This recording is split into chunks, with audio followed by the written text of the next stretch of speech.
The helicopter's rotors choked on ice, shrieking metal against metal as the aircraft spun toward the jagged mountain face. Inside the cockpit, Billionaire CEO Sloane Harker pressed her hand against the gushing wound on her forehead and screamed at the slumped pilot, "Get up, please!" But he didn't move. Sparks erupted from the control panel. The smell of burning fuel filled her lungs. Through the whiteout blizzard, she saw nothing but death, until a figure materialized out of the storm like a ghost, running straight into the inferno without hesitation, as if he'd been waiting his entire life for this exact moment. If you want to know how a quiet single father became the only man willing to save the woman connected to his darkest tragedy, and how one rescue in a blizzard unraveled a decade of buried lies, then stay with me until the very end. And if this story grabs you, hit that like button and drop a comment telling me what city you're watching from. I want to see how far this story can travel. The storm had been building for 3 days. Cal Mercer stood in the dim radar room of the Pinewood Mountain Control Station, his eyes fixed on the glowing screen that tracked the airspace over the northern peaks. Outside, the wind howled like something alive, rattling the windows and piling snow against the concrete walls. The room smelled like burnt coffee and old electronics. Cal's shift had started at 6 that morning, and it was now pushing midnight. His back ached, his eyes burned, but he didn't move. This was his life now, quiet, isolated, safe. He scanned the radar one more time, then glanced at the framed photo on his desk. A little girl with wild brown curls and a gap-toothed grin, holding a toy helicopter in her small hands. Maddie. His daughter. His entire world. She was 8 years old, asleep in the small cabin 2 miles down the mountain, probably dreaming about pancakes and Saturday cartoons. Cal's chest tightened the way it always did when he thought about her. She was the reason he got up every morning, the reason he kept going when everything inside him wanted to shut down. The radio crackled. "Pinewood Control, this is November 7-3 Delta. We've got a situation." Cal straightened, his hand moving to the transmitter. "November 7-3 Delta, this is Pinewood Control. Go ahead." The voice on the other end was tight, clipped, professional, but Cal heard the edge of panic underneath. "We've lost navigation. Instruments are failing. Visibility is 0. We're trying to climb out, but..." Static erupted across the line. "November 7-3 Delta, say again. You're breaking up." More static. Then a burst of sound, wind, shouting, the high-pitched whine of failing engines. "Descending fast, can't see, mountain..." The radar blip flickered, then vanished. Cal's blood turned to ice. "November 7-3 Delta, do you copy? Repeat, do you copy?" Silence. He keyed the emergency channel, his voice sharp and controlled despite the adrenaline flooding his veins. "All stations, this is Pinewood Control. We have a distress situation. Aircraft November 7-3 Delta. Possible crash in the northern range. Last known altitude 4,000 feet, heading 270. Repeat, possible crash." The response came fast. Dispatch coordinating search and rescue. Air traffic rerouting other flights. Emergency protocols snapping into place. But Cal barely heard it. His eyes were locked on the empty space where the radar blip had been. He knew this mountain. He knew what happened to aircraft that went down in a blizzard at 4,000 feet. He grabbed his coat and headed for the door. "Cal, wait." It was Jennings, the night supervisor, a heavy-set man with graying hair and a permanent frown. "Search and rescue won't launch until the storm clears, you know that." Cal didn't slow down. "Then someone needs to be ready when it does." "You can't go out there, not in this."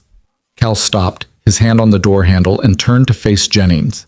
His expression was calm, but his voice was steel. "I'm not sitting here while someone dies on my watch." Jennings opened his mouth, then closed it. He'd worked with Cal long enough to know there was no point in arguing. At least take the emergency beacon, and check in every 30 minutes. Cal nodded once, then pushed through the door into the storm. The cold hit him like a physical blow. Snow whipped sideways, stinging his face and burning his lungs with every breath. He pulled his hood up and started walking, his boots crunching through the knee-deep drifts. The wind screamed in his ears, but Cal's mind was eerily quiet. He'd done this before. Not here, not like this, but the muscle memory was still there, buried under a decade of grief and guilt. He'd been a rescue pilot once, one of the best, He'd flown into hurricanes, wildfires, war zones, places where other pilots wouldn't go. He'd saved lives. He'd been a hero. And then he'd lost everything. The crash had happened on a clear day, which somehow made it worse. No storm, no warning, just a sudden loss of navigation, a spiral into the trees, and the sound of metal tearing apart. Cal had survived with a shattered leg and 3 broken ribs. His wife, Elena, hadn't survived at all.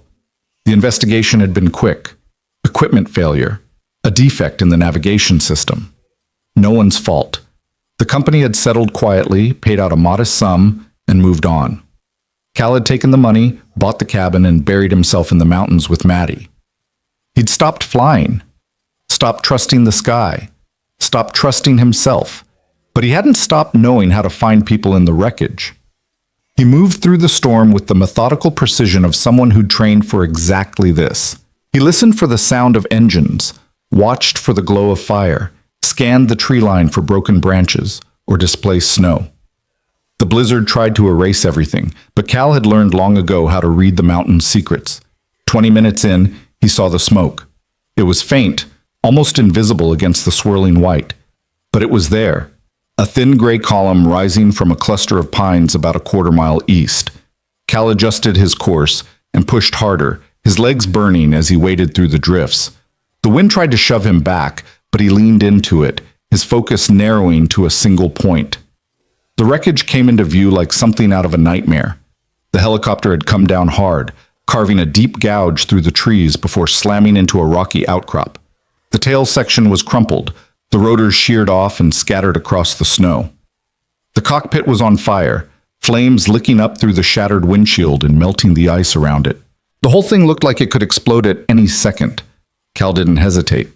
He ran straight toward it, his mind already calculating angles, fuel load, structural integrity. The heat hit him first, then the smell.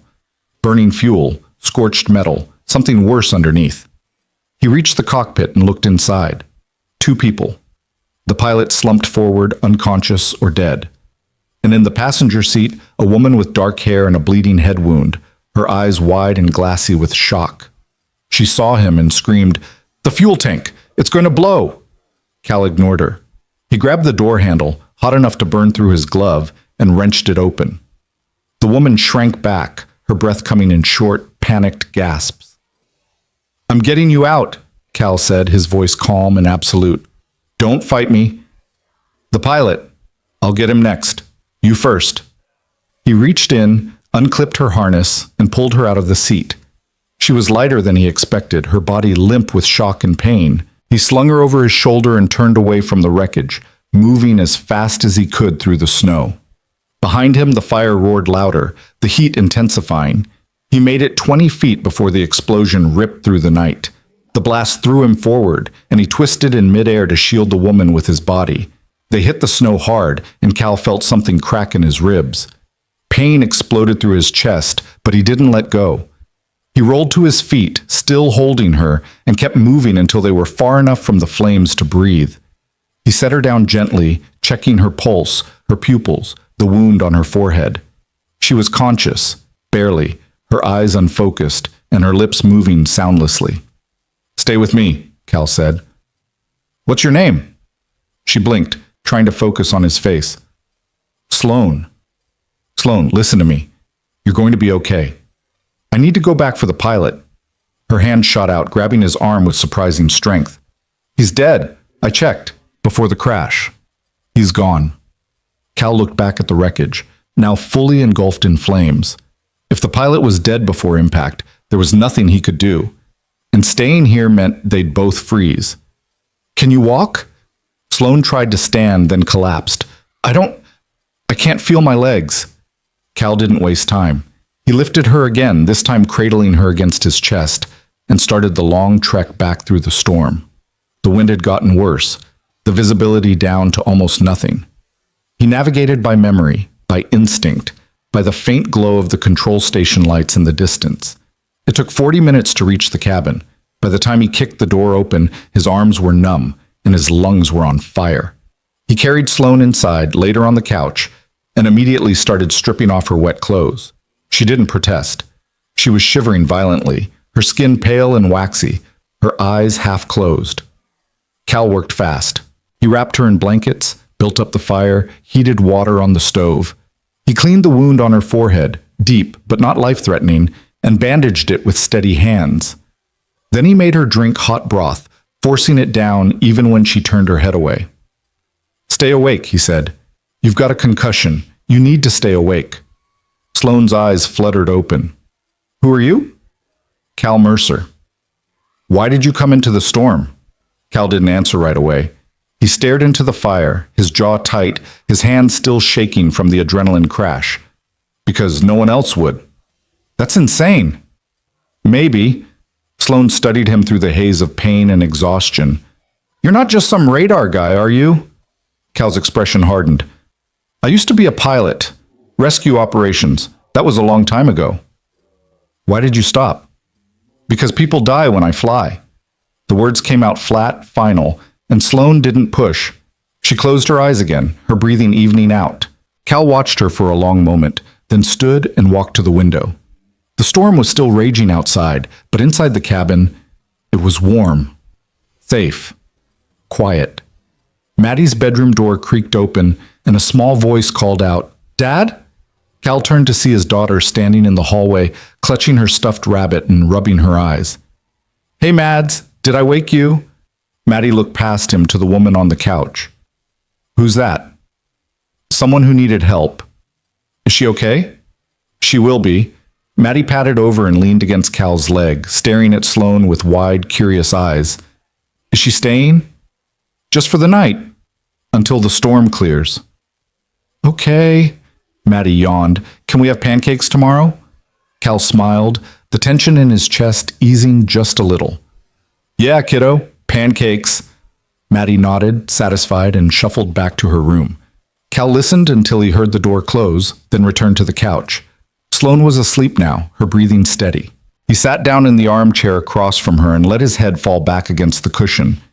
He'd saved her. He'd done the right thing. So why did it feel like he'd just opened a door he'd spent 10 years trying to keep locked? The next morning, the storm had passed. Sunlight streamed through the cabin windows, turning the snow outside into a blinding white expanse. Cal woke stiff and sore, his ribs aching from the explosion. He checked on Sloane first, still asleep, but her color was better, then went to make breakfast. Maddie bounced into the kitchen, already dressed and full of energy. "Is she awake yet?" "Not yet." "Can I meet her?" "When she wakes up." Maddie grabbed a chair and climbed onto it, watching Cal flip pancakes with the intensity of a scientist observing an experiment. "Dad, you saved her life, right?" Cal glanced at his daughter. "I got her out of the wreck, that's all." "That's a lot." He smiled. "Maybe." "Are you going to tell her about Mom?" Cal's hand stilled on the spatula. "Why would I do that?" "Because you always get quiet when you save people, like you're thinking about her." Kids saw too much. Cal turned back to the stove, his throat tight. "Eat your pancakes, Mads." Behind them, Sloane stirred on the couch. Cal heard the rustle of blankets, the sharp intake of breath as she tried to sit up. He set the spatula down and walked over, Maddie trailing behind him. Sloane's eyes were clearer now, but filled with confusion. She looked around the cabin, the worn furniture, the stone fireplace, the photos on the mantel, and then at Cal. "Where am I?" "My cabin, about 2 miles from the crash site." She touched the bandage on her forehead, wincing. "You pulled me out." "Yeah." "And the pilot?" Cal shook his head. Sloane's face crumpled, and she pressed her hands to her eyes. "God, oh God, Marcus, he was supposed to retire next month." Cal didn't say anything. There was nothing to say. Maddie, however, had no such filter. She stepped forward and extended her hand solemnly. "Hi. I'm Maddie. You're really pretty, even with the bandage." Sloane blinked, then laughed, a raw, startled sound that was half sob. "Thank you, Maddie. That's very kind. Do you like pancakes?" Yes, I think so." "Good. Dad makes the best pancakes. Come on." Maddie grabbed Sloane's hand and tugged her toward the kitchen. Cal followed, watching as his daughter chattered away, completely unfazed by the fact that they had a half-frozen, traumatized stranger in their house. Sloane moved carefully, favoring her left leg, but she managed to sit at the table without collapsing. Cal set a plate in front of her. Eat, you need the calories. Sloane picked up a fork, then paused. I don't even know how to thank you. You don't need to. You risked your life for me. You didn't even know who I was. Cal poured himself coffee, his back to her. Doesn't matter who you are. You needed help. It matters to me. He turned, meeting her eyes for the first time in full daylight. They were gray, sharp, despite the exhaustion, and there was something in them, intelligence, guilt, grief, that made him look away again. Maddie filled the silence.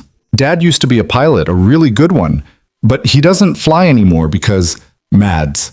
Cal's voice was gentle but firm. That's enough. Maddie looked at him, then at Sloane, then back at her pancakes. Okay. Sloane didn't push. She ate slowly, mechanically, her mind clearly somewhere else. When she finished, she set the fork down and said quietly, I need to make some calls. The company, people will be looking for me. Cal pulled out his phone and handed it to her. Service is spotty, but it should work. She took it, her fingers brushing his for a brief second. Thank you. Cal stepped back, putting distance between them. I'll be outside, clearing the path. He grabbed his coat and headed for the door, needing air, needing space. Maddie stayed inside with Sloane, her cheerful chatter a muffled hum through the cabin walls.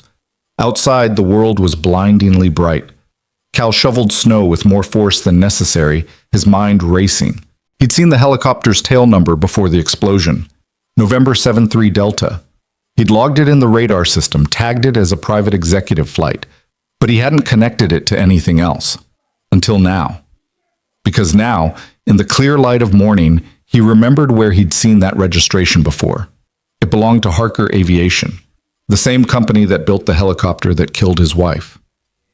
Sloane made her calls. The first was to her assistant, who answered on the second ring with a panicked, Ms. Harker, oh my God, we've been trying to reach you all night. I'm alive, Jenna. The pilot didn't make it. There was a sharp intake of breath on the other end. Marcus is... Yes. Sloane's voice cracked. Contact his family. Make sure they have everything they need. And get a team to the crash site as soon as possible. Already in motion, the FAA is involved. They want to talk to you as soon as you're cleared. I know. Are you hurt? I'll survive. Listen, Jenna, I need you to pull the maintenance logs for November 73 Delta. Everything from the last 6 months. Why? Because something went wrong, and I need to know if it was us.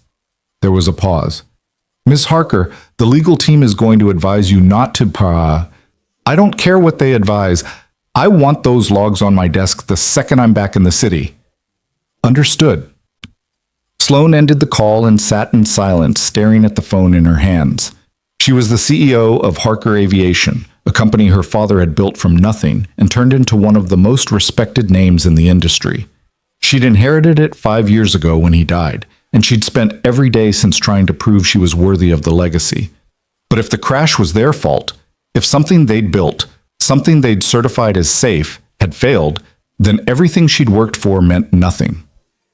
She looked up as Cal came back inside, snow dusting his shoulders. He kicked off his boots and hung up his coat, not looking at her. Thank you for the phone, Sloane said. Cal nodded. I called my office. They're sending a helicopter to pick me up this afternoon. Good. Sloane hesitated, then said, Can I ask you something? Cal leaned against the counter, his arms crossed. Go ahead. Last night, when you pulled me out, you said you used to be a rescue pilot. What happened? Cal's jaw tightened. I crashed. And? And my wife died. The words hung in the air, cold and final. Sloane felt the weight of them settle over her like a heavy blanket. I'm sorry. It was a long time ago. It doesn't sound like it. Cal's eyes flashed, and for a moment Sloane thought he was going to tell her to leave. But then Maddie came running into the room, holding up a drawing of a helicopter with a big red heart on it. Look! I made this for you! Sloane took the drawing, her throat tight. It's beautiful, Maddie. Thank you. Maddie beamed. Dad says you're leaving today. I have to, but I won't forget this. Either of you. Maddie nodded seriously. Good. Because Dad doesn't let just anyone eat pancakes in our house. Sloane laughed despite everything, and for a brief moment the cabin felt warm again. But then the sound of rotor blades echoed across the valley, and the moment shattered. The rescue helicopter landed in the clearing behind the cabin, its rotors kicking up a whirlwind of snow. Two medics jumped out, followed by a man in an expensive suit who looked deeply out of place in the wilderness. "Miss Harker!" The man rushed toward her, his face pale with relief. "Thank God you're alive." Sloane stood, wincing as her leg protested. "I'm fine, David. Mostly." David, her head of legal, glanced at Cal, then back at Sloane. "We need to get you to a hospital, and we need to debrief. The FAA is already asking questions." "I know." The medics approached, but Sloane waved them off. "I can walk." She turned to Cal, who stood in the doorway with Maddie tucked against his side. "I don't know how to repay you." Cal's expression was unreadable. "You don't owe me anything." "I do. You saved my life." "I did what anyone would do." "No," Sloane said quietly. "You did what almost no one would do." She held his gaze for a long moment, then turned and limped toward the helicopter. David helped her into the passenger seat, and the medics began checking her vitals. The engines roared to life, and the helicopter lifted off, snow swirling in its wake. Cal watched until it disappeared over the ridge. Maddie tugged on his sleeve. "Will we see her again?" "I don't know, kiddo. I hope we do. I liked her." Cal ruffled her hair but didn't answer. He went back inside and closed the door, shutting out the cold and the noise and the memory of gray eyes that had looked at him like he was something more than a broken man hiding in the mountains. But later that night, after Maddie was asleep, Cal went down to the basement. He hadn't been down there in years. It was where he kept everything from his old life: flight manuals, gear, photos he couldn't bring himself to look at. And in the back corner, covered in dust, was a box labeled Elena. He opened it with shaking hands. Inside were her things, her flight jacket, her logbook, and at the very bottom, sealed in plastic, were the remnants of the crash investigation, reports, diagrams, and a single scorched circuit board that the FAA had returned to him with a note. Defective component, case closed. Cal pulled out the circuit board and held it up to the light. He'd never looked at it closely before. He'd been too angry, too broken, too lost in grief to care about the technical details. But now, in the quiet of his basement, he saw something he'd missed a decade ago. A manufacturer's stamp. Small, almost invisible, etched into the metal. Harker Aviation. Cal's blood ran cold. He set the board down carefully, his mind racing. Sloane Harker, CEO of Harker Aviation, the woman he'd saved, the woman whose company had built the system that killed his wife. And now she'd crashed in the same mountains, in the same kind of storm, with the same kind of navigation failure. Cal sat down hard on the basement floor, his hands pressed to his face. This wasn't over, not even close. Cal didn't sleep that night. He sat at the kitchen table with the circuit board in front of him, turning it over in his hands like it might reveal secrets if he stared long enough. The manufacturer's stamp glared back at him, small and damning. Harker Aviation. The same company. The same flaw. 10 years apart. It couldn't be a coincidence. By the time dawn broke, Cal had made a decision. He needed answers, and the only person who could give them to him was the woman he'd pulled from the wreckage. Maddie found him still sitting there when she came down for breakfast, her hair sticking up in every direction. She climbed into the chair across from him and studied his face with the unnerving perception of a child who'd learned to read her father's moods before she could read books. "You didn't sleep again," she said. "I'm fine, Mads." "That's what you always say." She reached across the table and patted his hand. "Are you thinking about the helicopter lady?" Cal's jaw tightened. "Her name is Sloane." "Are you thinking about Sloane?" "Yeah." "Because of Mom?" Cal looked at his daughter, at her serious brown eyes and the worried crease between her brows that made her look far older than 8. He'd tried so hard to shield her from his grief, but kids were like water. They found every crack, every weakness, every hidden truth. "Because of a lot of things," he said quietly. "But yeah, because of Mom, too." Maddie nodded like this made perfect sense. "Are you going to go see her?" "Maybe." "Good. You should. She seemed nice, And she needs to know you're not just some guy who lives in the woods. Cal almost smiled. What am I then? A hero. Duh. He did smile then, brief and painful. I'm not a hero, kiddo. You are to me. Maddie hopped off the chair and grabbed the cereal box. And probably to her too, even if she doesn't know it yet. Cal watched his daughter pour cereal with the confidence of someone who just solved all the world's problems, and he felt the weight in his chest shift slightly. Not gone. Never gone. But manageable. Hey, Mads? Yeah? I love you. You know that, right? Maddie rolled her eyes in that way only 8-year-olds could. Obviously, Dad. Now eat something. You look terrible. 3 days later, Cal stood outside the glass tower that housed Harker Aviation's headquarters in downtown Seattle. The building rose 40 stories into the gray sky, all steel and reflective windows, the kind of place that made people like him feel small and out of place. He'd driven 6 hours through the mountains to get here, leaving Maddie with Mrs. Chen from down the road, a retired teacher who loved baking cookies and asking no questions. Cal had the circuit board in his jacket pocket, wrapped carefully in plastic. He'd also brought printed copies of Elena's crash report, highlighted and annotated. He didn't know what he was going to say, didn't know if Sloan would even see him. But he knew he couldn't stay in that cabin with these questions burning a hole through his chest.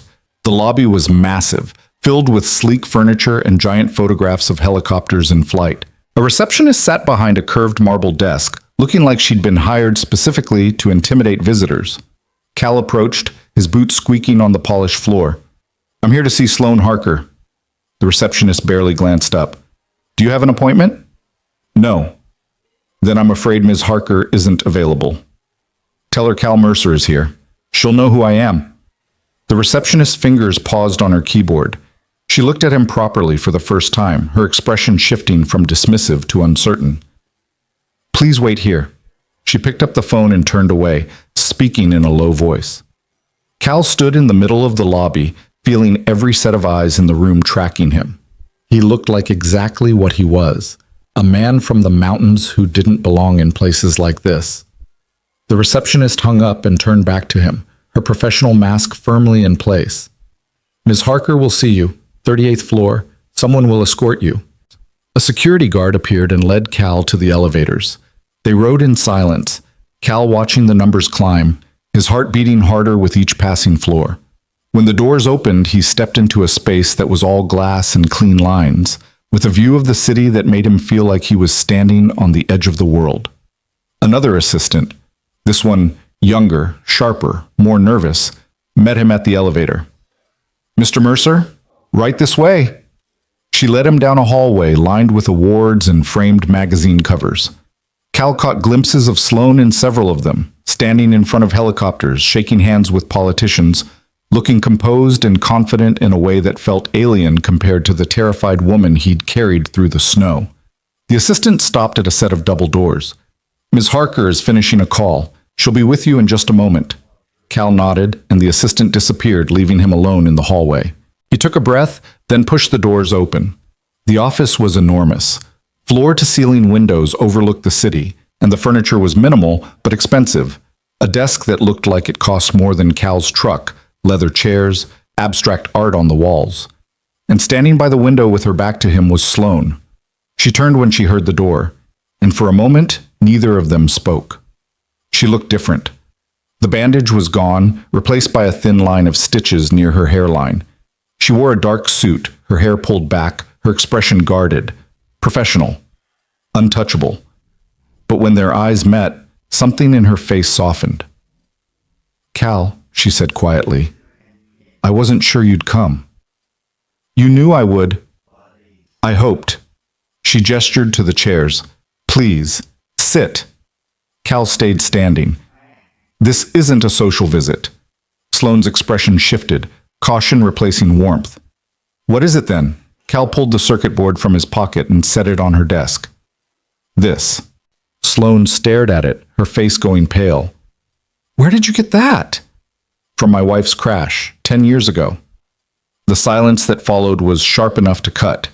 Sloane picked up the circuit board with shaking hands, turning it over, her eyes finding the manufacturer's stamp. When she looked back at Cal, her voice was barely a whisper. This is one of ours. Yeah, it is. Cal, I don't understand. Your wife, her name was Elena. She was a pilot, medevac. She crashed on a clear day because her navigation system failed. Cal's voice was steady, but his hands were clenched at his sides. The investigation called it a defect. Case closed. No one was held accountable, and I buried her and spent the last 10 years trying to forget. Sloan set the circuit board down like it was radioactive. I'm so sorry. I didn't know. Why would you? You weren't running the company then. Your father was. Cal stepped closer, his eyes locked on hers. But you're running it now. And 3 nights ago, your helicopter went down in the same mountains, in the same kind of storm, with the same kind of navigation failure. Sloane's breath caught. You think it's connected? I know it is. Cal, that's... She stopped, her mind clearly racing. The investigation into my crash is still ongoing. We don't have conclusions yet. Then get them. It's not that simple. There are protocols, regulations, multiple agencies involved. I don't care about protocols. Cal's voice was sharp now, all the anger he'd buried for a decade rising to the surface. I care about the fact that your company built a system that killed my wife, and 10 years later, it almost killed you too. How many other people have died because of this? How many crashes have been written off as pilot error or bad weather when the real problem was sitting right there in the cockpit? Sloane's face was ashen. I don't know. Then find out. She stared at him, and he saw the moment she made her decision. She reached for her phone and pressed a button. Jenna, cancel my afternoon meetings and get me David Chen and the head of engineering, my office, now. She hung up and looked back at Cal.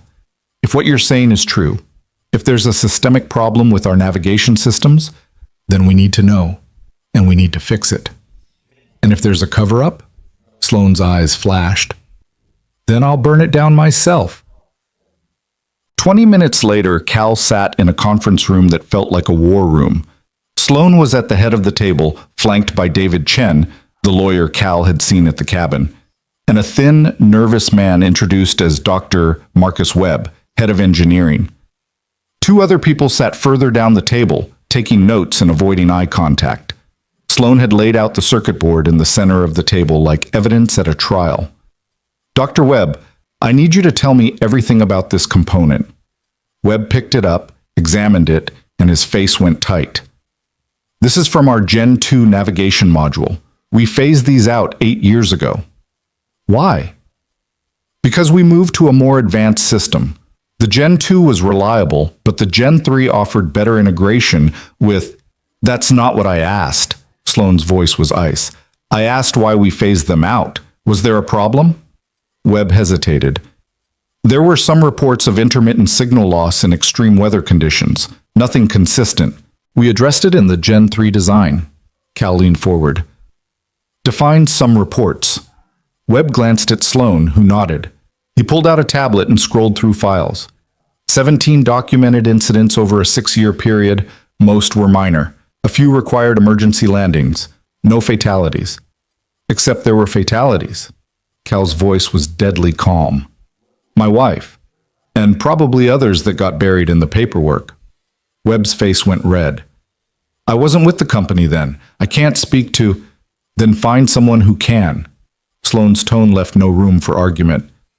I want every crash report involving our navigation systems from the last 15 years. And I want the internal memos, the engineering notes, the emails, everything. If there was a known issue and it was ignored, I need to know. David Chen cleared his throat. Ms. Harker, I have to advise you that opening this investigation could expose the company to significant liability.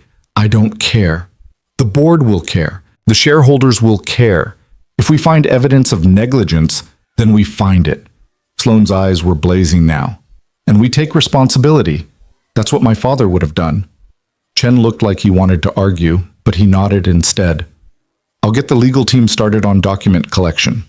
Sloane turned back to Webb. What about the helicopter I was in? November to 7-3 Delta.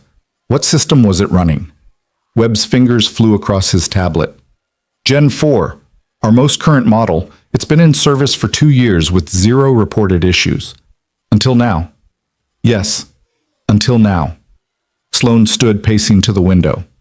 So we have two crashes, 10 years apart, both involving navigation failure and extreme weather. One with a Gen 2 system, one with a Gen 4. What's the common thread? Webb frowned. There shouldn't be one. The systems are completely different architectures. But they're both yours, Cal said. Both designed by this company, both certified as safe. Webb bristled. Our systems undergo rigorous testing. We meet every FAA standard. Standards aren't enough if people are dying. The room went silent. Webb looked at Sloan, who was staring out at the city, her shoulders tense. Dr. Webb, she said quietly, I want you to personally review both crashes. Compare the failures. Find the pattern. And I want your report in 72 hours. Ms. Harker, that's not enough time to, then work faster and pull whoever you need from other projects. This is priority one. Webb gathered his things and left, his face grim. David Chen followed, still muttering about liability. The other staff members filtered out until it was just Cal and Sloan in the conference room. Sloan turned to face him, and he saw the exhaustion in her eyes. I didn't know. About your wife. About any of this. Would it have mattered if you did? Yes. Her voice was fierce. Of course it would have mattered. Cal stood, picking up the circuit board. This isn't about blame, Sloan. Not entirely. It's about making sure it doesn't happen again. I know. She crossed her arms, hugging herself. Cal, if we find something, if there was negligence, a cover-up, it's going to destroy this company. Everything my father built. Everything I've tried to protect. Then maybe it should be destroyed. Sloan flinched like he'd struck her. That's easy for you to say. You don't have 2,000 employees depending on you for their livelihoods. You don't have families who've worked here for generations. You're right, I don't. Cal's voice softened. But I do know what it's like to live with a lie. And I know that truth is the only thing that can set you free, even if it burns everything else down first. Sloan looked at him for a long moment, then nodded slowly. Stay in Seattle. Please. I might need you when the report comes back. I can't. I have a daughter. Bring her. I'll put you up in a hotel, whatever you need. Cal hesitated. The smart thing would be to go home, to let Sloan handle this, to protect Maddie from the ugliness that was about to unfold. But something in Sloan's expression stopped him. A vulnerability, a fear, a desperate need not to face this alone. 3 days, he said. That's all I can give you. That's all I'm asking. Cal called Mrs. Chen from the hotel room that night and explained that he'd need her to watch Maddie for a few more days. Mrs. Chen, bless her, asked no questions and simply said, Take all the time you need, dear. We're baking cookies tomorrow anyway. Then he called Maddie, and her voice burst through the phone like sunshine. Dad, are you coming home yet? Not yet, kiddo. I need to take care of something. Is it about Sloan? Cal smiled despite himself. Yeah, it is. Is she in trouble? Sort of. She's trying to fix something that's been broken for a long time. And you're helping her? I'm trying.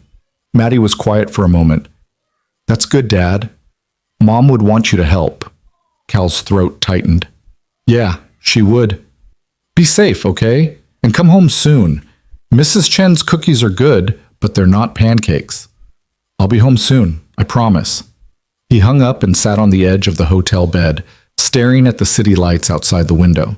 Seattle felt like a different planet compared to the mountains. Too bright, too loud, too full of people who didn't know each other's names.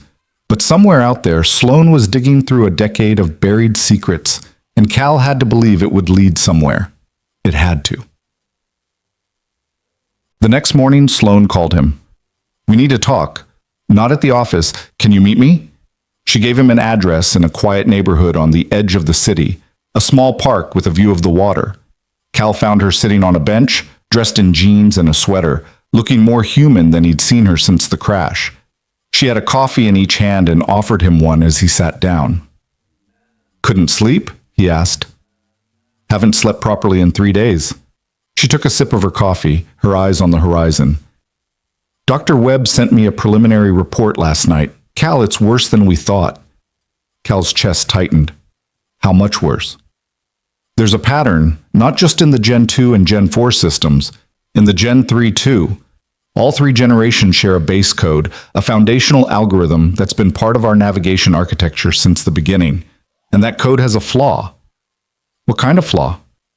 It's a fail-safe protocol designed to kick in during extreme weather. It's supposed to stabilize the system by prioritizing certain data inputs.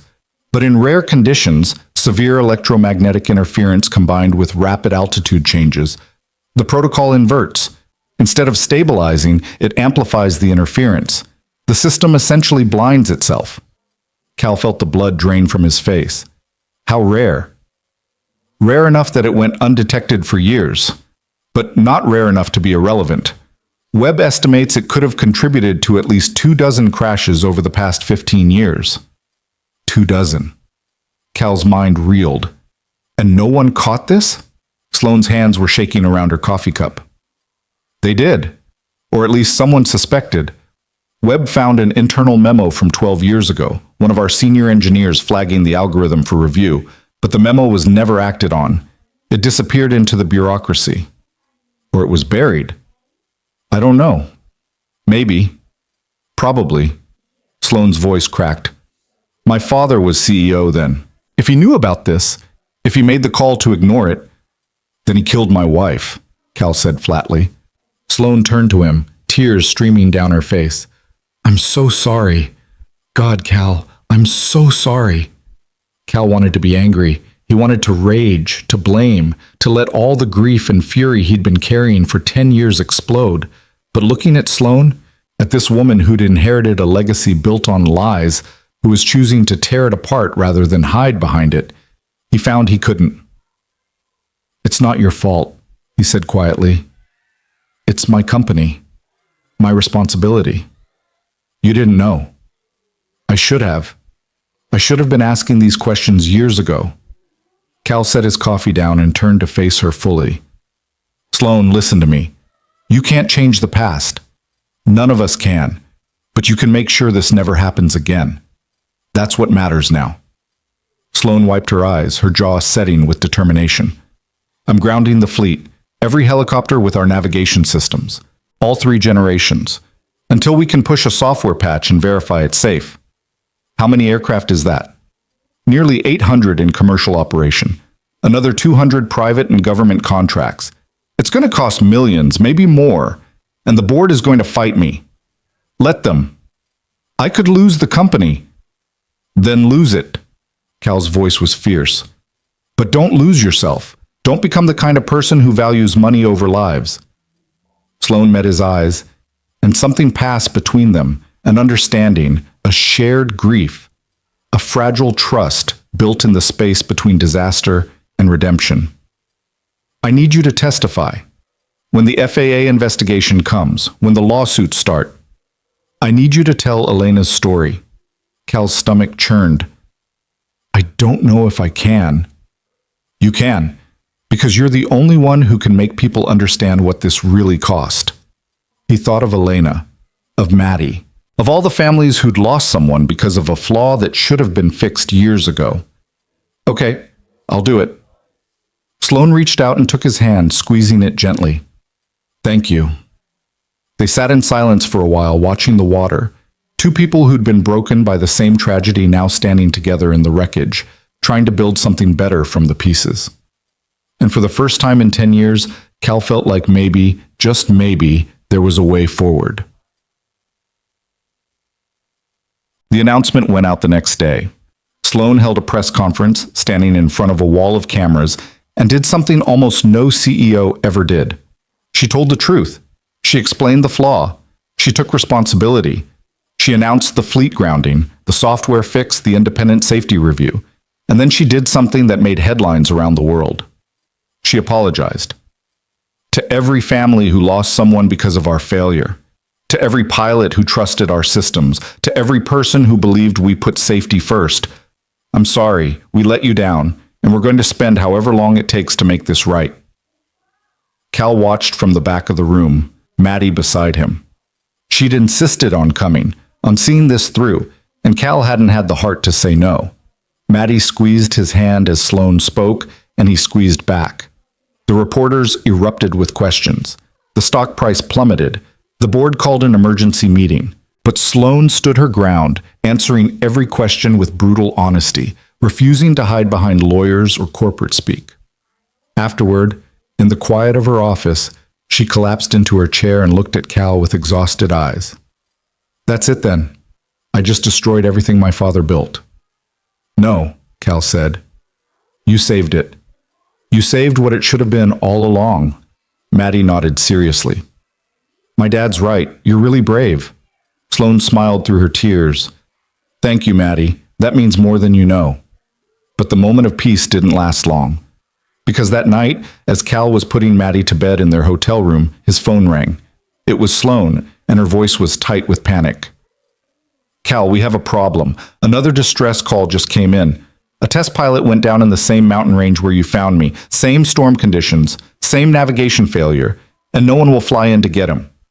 Cal's blood turned to ice. "When?" 20 minutes ago. Search and rescue says it's too dangerous. The storm's even worse than the night you saved me." Cal looked at Maddie, already half asleep, her stuffed rabbit tucked under her chin.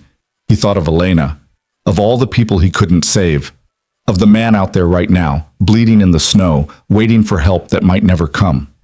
"I'll go," he said. "Cal, you said you don't fly anymore." "I don't. But I know those mountains, and I'm not letting someone else die because I'm too afraid to try." There was a long pause. Then Sloane said, "I'm coming with you." "That's insane." "So is flying into a blizzard. If you're doing this, I'm doing it with you. That pilot is out there because of my company, because of my failure. I'm not sitting in this office while you risk your life to fix it." Cal wanted to argue, but he heard the steel in her voice and knew it would be pointless. "Fine. Meet me at the airfield in 30 minutes, and bring cold weather gear." He hung up and looked at Maddie, who was watching him with wide, knowing eyes. "You have to go, don't you?" she said quietly. "Yeah, kiddo, I do." "Are you scared?" Terrified. Maddie sat up and wrapped her arms around his neck, holding him tight. "Be like Mom. She was never scared of anything." Cal's eyes burned. "She was scared all the time, Mads. She just didn't let it stop her."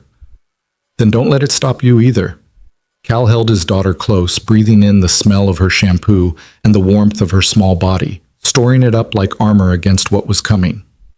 Then he called Mrs. Chen, explained the situation, and waited for her to arrive. 20 minutes later, he kissed Maddie goodbye and walked out into the Seattle rain, heading toward the mountains and the storm and the man who needed saving. And toward Sloane, who was waiting for him with a helicopter and a choice neither of them could take back. The airfield was a small private facility on the outskirts of Seattle, the kind of place where wealthy people kept their personal aircraft and asked no questions about midnight flights. Cal pulled into the lot and saw Sloane standing beside a helicopter, her hair whipping in the wind, a heavy coat already zipped to her chin. A man in coveralls was doing a pre-flight check, his flashlight beam cutting through the darkness. Cal got out of his truck and walked toward her, his stomach tight with a familiar dread. He hadn't been inside a cockpit in 10 years. Hadn't touched the controls, hadn't felt the cyclic under his palm, hadn't trusted himself with anyone's life, including his own. But the moment he saw the helicopter, muscle memory kicked in. His hands knew what to do, even if his mind was screaming at him to turn around. Sloane met him halfway, her face pale but determined. "This is Marcus. Different Marcus, not the pilot who died. He's our best mechanic. He's made sure this bird is perfect." Marcus nodded at Cal, his expression grim.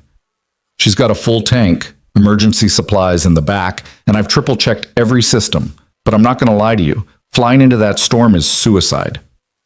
"Then it's a good thing I've got nothing left to lose," Cal said flatly. Marcus glanced at Sloane, who gave him a tight nod. He stepped back, shoving his hands in his pockets. "Good luck. You're going to need it." Cal walked around the helicopter, running his hands along the fuselage, checking the rotors, the tail assembly, the landing gear. It was a newer model than anything he'd flown before, sleek and powerful, with navigation systems that probably cost more than his entire cabin. He opened the cockpit door and climbed in, his heart hammering against his ribs. The controls were familiar and foreign all at once. The cyclic, the collective, the pedals. His hands found them automatically, settling into position like he'd never left. But his chest was tight, his breathing shallow, and when he closed his eyes, he saw Elena's helicopter spiraling into the trees, heard the sound of metal tearing, felt the helplessness that had nearly destroyed him.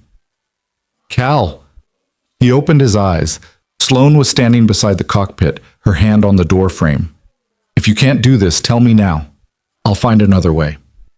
Cal looked at her, at the guilt and determination etched into her face, and he thought about the pilot out there in the storm, someone's husband or father or son, bleeding and alone, waiting for a rescue that might never come. He thought about Elena, who'd flown into danger without hesitation because someone needed help, and he thought about Maddie's words, "Don't let it stop you." "I can do this," he said, "but you're not coming with me." Sloane climbed into the co-pilot seat and strapped herself in. "We already had this argument. Sloane, that pilot is out there because my company failed him. Because I failed him. I'm not sitting safe on the ground while you risk everything to fix my mistake." Cal wanted to fight her, to drag her out of the seat and lock her in Marcus's office until this was over. But he saw the same stubbornness in her eyes that he'd seen in Elena's, the same refusal to let fear dictate her choices. So he stopped arguing and started the pre-flight sequence instead. The rotors began to turn, slowly at first, then faster, the familiar thrum vibrating through the frame. Cal ran through the checklist by rote, his hands moving with a precision he didn't know he still possessed. Beside him, Sloane was silent, watching the instruments, her jaw set. Marcus's voice crackled through the radio. "You're clear for takeoff. Last known coordinates for the downed pilot are locked into your navigation system. But Cal, listen to me. The storm's moving fast. You've got maybe a 2-hour window before it gets too dangerous to even attempt extraction. After that, you're stuck out there too." "Understood," Cal said. "And one more thing. The test pilot. His name is Ryan Voss. He's 28 years old, just got engaged last month.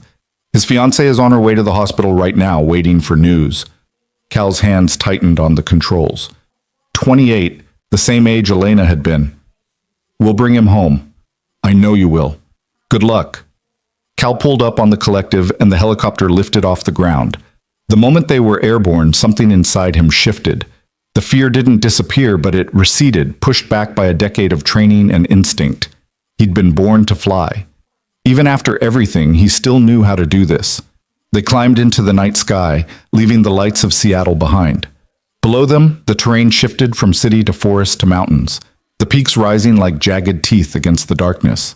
The storm was visible on the horizon, a massive wall of swirling gray and white, lit from within by flashes of lightning. Sloane stared at it, her face tight. "That's what we're flying into?" "That's what we're flying into." "How bad is it going to be?" Cal didn't sugarcoat it. "Bad. The winds will try to throw us into the mountains. Visibility will drop to 0. Ice will form on the rotors and make the aircraft heavier, harder to control. And if the navigation system fails, we crash," Sloane finished quietly. "We crash." She was silent for a moment, then reached over and checked her harness, pulling it tighter. "Then we better make sure it doesn't fail." Cal almost smiled. "You sound like a pilot." "My father made me get my license when I was 20. He said if I was going to run an aviation company, I needed to understand what it felt like to be in the air." Her voice softened. "I haven't flown in years. Not since he died." "Why not?" "Because I was too busy running the company, too busy trying to prove I was good enough to carry his legacy." She laughed bitterly. "And now I find out his legacy was built on covering up a flaw that killed people." Cal glanced at her. "Your father didn't build the company alone.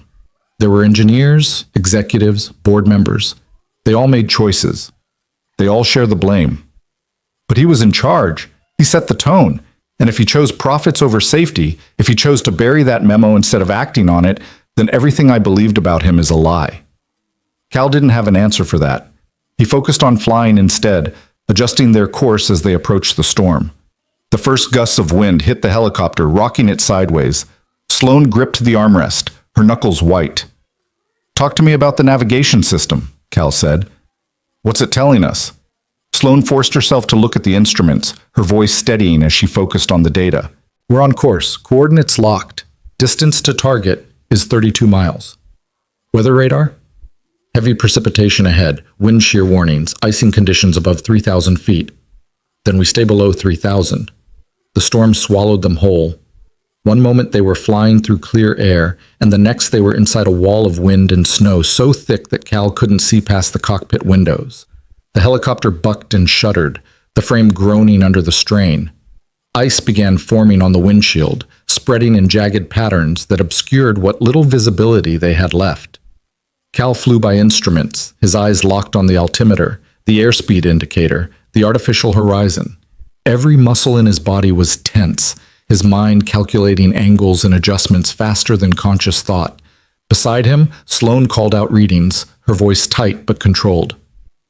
Altitude 2,800 feet, airspeed dropping, wind gusts up to 50 knots. I see it. The helicopter dropped suddenly, caught in a downdraft. Cal corrected, pulling up hard, but another gust slammed them sideways. The rotor blades screamed, struggling to find purchase in the turbulent air. Cal, the ice... I know. Ice was accumulating on the rotors, adding weight and throwing off the balance. The helicopter was becoming sluggish, unresponsive, like flying a truck instead of an aircraft. Cal pushed the engines harder, compensating for the extra load, but he knew they couldn't sustain this for long. How far to the target? He asked. Sloane checked the navigation system, then her face went white. Cal, we've got a problem. What kind of problem? The navigation system. It's glitching. The coordinates are jumping. We're supposed to be 15 miles out, but it's reading 23, then 12, then... She hit the screen.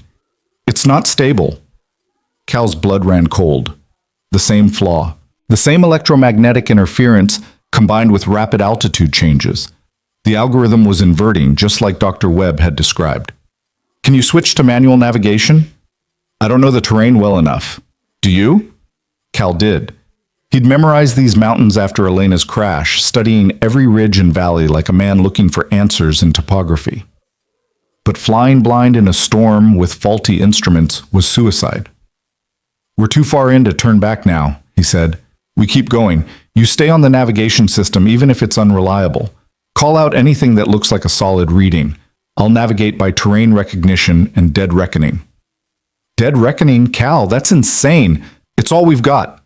Another massive gust hit them, and this time the helicopter spun, a full 360 rotation that sent Sloane's stomach into her throat.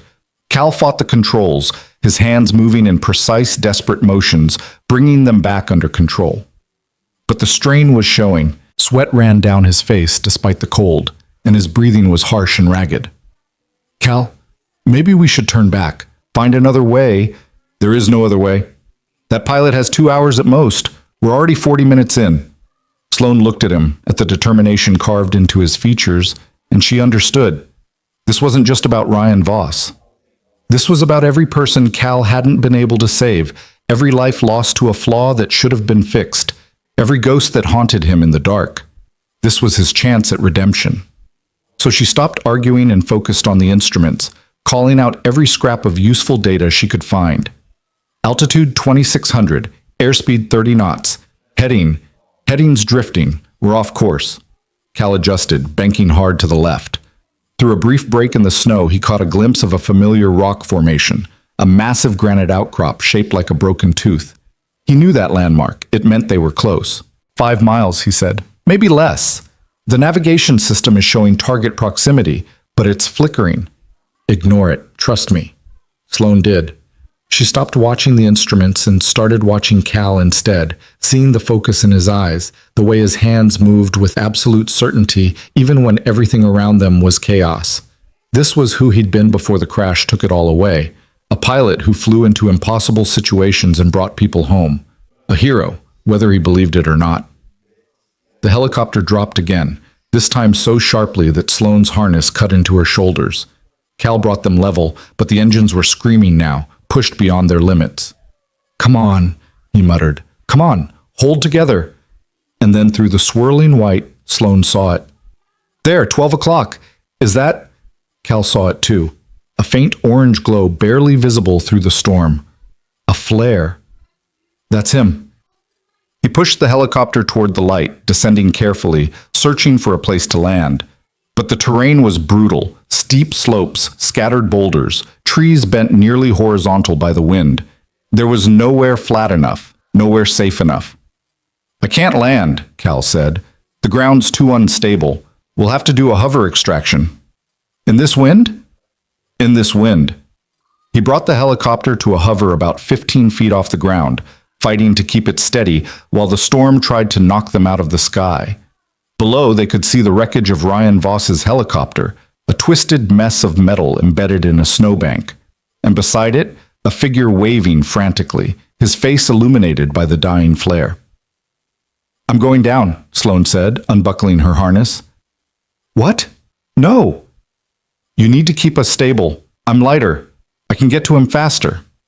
She was already moving, pulling a rescue harness from the emergency supplies. Clip me in and lower me down. Well, Cal wanted to argue, but she was right. He couldn't leave the controls, and they didn't have time for a debate. You get him into the harness and signal when you're ready to come up. Do not try to be a hero. Look who's talking. Cal almost smiled. He clipped the rescue line to Sloane's harness, double-checked the connections, then nodded. Go. Sloane opened the side door and the wind nearly ripped her out of the helicopter. She grabbed the rescue line and started descending, her feet finding purchase on the swinging rope. The storm battered her from all sides, spinning her, soaking her, stealing her breath. But she kept moving, hand over hand, until her feet touched the ground. She stumbled through the snow toward Ryan Voss. He was young, barely more than a kid, with blood matting his hair and one leg bent at a wrong angle. His eyes were glassy with shock and pain, but when he saw her, something like hope flickered across his face. You came, he gasped. Of course we came. Sloane pulled the second harness from her shoulder and started strapping it around him. What's your name? Ryan. Ryan Voss. Ryan, I'm Sloane. We're going to get you out of here, but I need you to stay calm. Can you do that? My leg. I can't feel my leg. We'll deal with that at the hospital. Right now, I just need you to hold on. She finished securing the harness and signaled to Cal. The line went taut, and Ryan started to rise. Sloane guided him, keeping his broken leg from catching on debris, shouting encouragement over the howl of the wind. When he was halfway up, she grabbed her own line and started climbing. That's when she heard the crack. It was a sound she'd never forget, sharp and final, like the world breaking in half. She looked up and saw the rotor assembly shedding ice in massive chunks. One piece struck the tail rotor, and the helicopter lurched violently to the side. In the cockpit, warning lights erupted across Cal's panel. The tail rotor was damaged, maybe destroyed, and the helicopter was starting to spin. He fought the controls, every instinct screaming at him to abandon ship, but he couldn't. Ryan was only halfway to safety, and Sloane was still on the ground. Cal! Sloane's voice cut through the radio, panicked. What's happening? Tail rotor's failing! Get Ryan inside, now! Sloane pulled herself up the line faster, her arms screaming with effort. Above her, Ryan had reached the door, and hands were pulling him inside. She was 10 feet away when the helicopter spun again, the line swinging wildly. She lost her grip and fell, slamming into the snow hard enough to knock the breath from her lungs. Cal saw her fall and made a decision that would haunt him for the rest of his life. He descended, bringing the dying helicopter closer to the ground, the tail rotor screaming as it tore itself apart. 5 feet, 3 feet. Close enough. Sloane, grab the line! She staggered to her feet, dizzy and gasping, and lunged for the rope. Her fingers closed around it just as the helicopter started to climb. Cal pulled up hard, ignoring the warnings, ignoring the smoke pouring from the tail assembly, ignoring everything except the need to get them out of there. They were 50 feet off the ground when the tail rotor gave up completely. The helicopter spun like a top, the main rotors fighting to keep them airborne. Cal had seconds to make a choice. He could try to climb, try to clear the ridge and hope they could glide to a safe landing on the other side. Or he could crash here, controlled, in the snow where at least they'd have a chance of surviving. Below him, Sloane was still dangling from the line, spinning helplessly. Cal made his choice. He cut the engines and aimed for the deepest snowdrift he could see. Brace for impact! The helicopter hit hard. The landing gear crumpled, the windshield shattered, and the frame groaned as it collapsed in on itself. Cal felt his head slam into something solid, felt pain explode through his skull, felt the world go dark. Then nothing. When Sloane opened her eyes, she was buried in snow. She couldn't breathe, couldn't move, couldn't see. Panic clawed at her throat, but she forced it down and started digging, clawing her way toward the light. Her hands broke through the surface, and she dragged herself out, gasping and shaking. The helicopter was a wreck. The main body had held together, but it was tilted at a crazy angle, half buried in the drift. Smoke poured from the engine compartment, and the smell of fuel was sharp in the air. "Cal!" Sloane stumbled toward the cockpit, her legs screaming with pain she didn't have time to process. "Cal, answer me!" She wrenched the door open. Cal was slumped over the controls, blood running down his face, his eyes closed. For one terrible moment, Sloane thought he was dead. Then she saw his chest rise and fall, shallow but steady. "Don't you dare die on me," she whispered, unbuckling his harness with shaking hands. "Not after everything. Not now." She checked the back. Ryan was unconscious but breathing, strapped into his seat with the rescue crew's blanket wrapped around him. They were alive. All three of them. Against all odds, they were alive. But the storm wasn't done with them yet. The wind picked up, colder and more vicious than before. Sloane knew they couldn't stay in the helicopter. The fuel smell was too strong, the risk of fire too high. She had to move them, had to get them somewhere sheltered. She grabbed the emergency kit and a flare gun, then started the brutal work of dragging Cal out of the cockpit. He was heavy, dead weight, and every movement sent pain shooting through her injured leg. But she didn't stop. She got him clear of the wreckage, then went back for Ryan. By the time she'd pulled them both 20 yards away to a cluster of rocks that offered minimal shelter, she was gasping and dizzy. She fired the flare gun into the sky, watching the bright red light arc through the storm. Someone would see it. Someone had to see it. She collapsed beside Cal, pressing her fingers to his neck to feel his pulse. It was there, weak but steady. She brushed the blood from his face, her hands gentle despite their shaking. "You saved him," she said softly. "You saved both of us. Just like you saved me that first night." Cal's eyes flickered open, unfocused and confused. "Sloane? I'm here. We're okay. Ryan's okay. You did it." "Elena," he mumbled. "I saw her. In the cockpit. She was smiling." Sloane's throat tightened. "She's proud of you. I know she is." "Couldn't save her. Tried. Couldn't. But you saved us. You saved Ryan. You saved me twice now. That has to count for something." Cal's hand found hers, squeezing weakly. "Don't leave me out here." Sloane squeezed back, fierce and absolute. "I won't. I promise. We're in this together." His eyes closed again, and Sloane held his hand in the darkness, listening to the storm rage around them, and prayed that someone would find them before the cold did what the crash couldn't. Above them, the sky was an endless howl of white. But somewhere beyond it, lights were moving. Search helicopters, finally brave enough to launch now that the worst of the storm had passed. They'd seen the flare. They were coming. Sloane wrapped herself around Cal, sharing what little warmth she had left, and waited for rescue. For dawn. For whatever came next. And as the minutes stretched into an hour, as Ryan stirred and moaned beside them, as the cold crept deeper into her bones, Sloane made a promise to herself. If they survived this, when they survived this, she would make sure Cal's sacrifice meant something. She would fix the company, face the lawsuits, tell the truth no matter how much it hurt. She would make sure Elena Mercer's death and every death after it hadn't been in vain. She owed Cal that much. She owed them all that much. The sound of rotors cut through the storm, real ones this time, not hallucinations. Lights appeared on the horizon, sweeping across the snow. Sloane fired another flare, and the lights changed course, heading straight for them. "They're here," she whispered to Cal. "Help is here. You can rest now." Cal's lips moved, forming words she couldn't hear, but she knew what he was saying, because she felt it too. "We made it." The rescue helicopter landed, and medics poured out, moving with practiced efficiency. They loaded Ryan first, stabilizing his leg, wrapping him in thermal blankets. Then they came for Cal, immobilizing his neck, checking his vitals, speaking to him in calm, steady voices. Sloane refused treatment until they were all aboard.